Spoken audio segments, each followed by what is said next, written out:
iyadoo guud ahaan xilligan dalka ay ka jiraan abaaro baahsan ayaa abaarahaasi deegaanada ay saameeyeen waxaa ka mid ah degmada Salaxley ee gobolka Maroodi Jeex. Maayarka degmada Salaxley Axmed Buraale Iimaan ayaa gudida heer degmo ee abaaraha ee degmada Salaxley waxaa ku wareejiyay qadar lacageed oo dhan 10 milyan oo shilinka Soomaaliland ah iyo sidoo kale 3 gaadiid oo loogu talagalay in lagaga qayb qaato gurmadka abaaruhu dadka ay saameeyeen. Maayarka degmada Salaxley ayaa ugu horeen halkaasi ka hadlay waxaanu sheegay in loo baahan yahay in la iska kaashado sidii loogu gurman lahaa bulshada kala duwan ee degmada Salaxley iyo deegaanada hoos yimaada ay abaaruhu saameeyeen. waxa jirta runtii biyo yaraan baahsan meelaha qaarkoodna waa biyo la'aanba inta hadhay ee biyo ay ku hadhayna waxa weeyaan baraagihii saxadii ba ku hadhay xaaladda biyo la'aanta runtii mar ka dambayso ka sidaraysa waxa shaqeynaya hal ceel oo runtii degmada imika ku yaala culeys ugu badan saaran yahay ceelkii kale geedka runtii dayactirkiisii weli mu dhammaanin shaqadii weli lagama qaban ilaahay ma haddii iyadoo dalka oo dhan runtii xaaladdaasi ay ka jirto oo aad moodo malaa inaynu anagu ugu ladanayba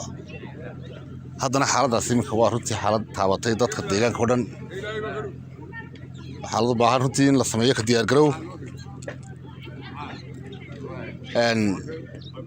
baahida loo qabo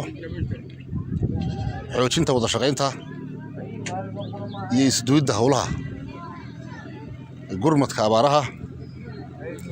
maadaama ay sababtay biyo la'aantaasi in kumanaan dad ah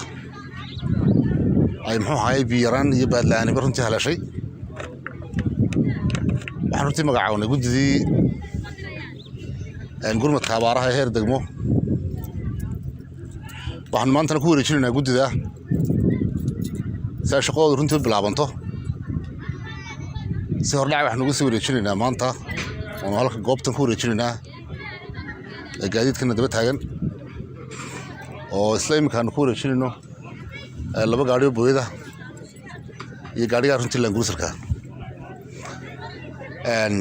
gaadiidkaasoo nagu tala galnay maamul ahaan iyo degmo ahaan baynu shaqada runtii ku qabanno khayriga runtii aan ugu gurmanayno dadkeena shaqada guddida bari insha Allah taala bilaabmaysa aan ku celiyo waxaan ku wareejinaynaa saaka anagu iminkaan wareejinaynaa si hordhac aan u soo wareejinaynaa 2 gaari oo booyada iyo gaariga runtii laanguruusalka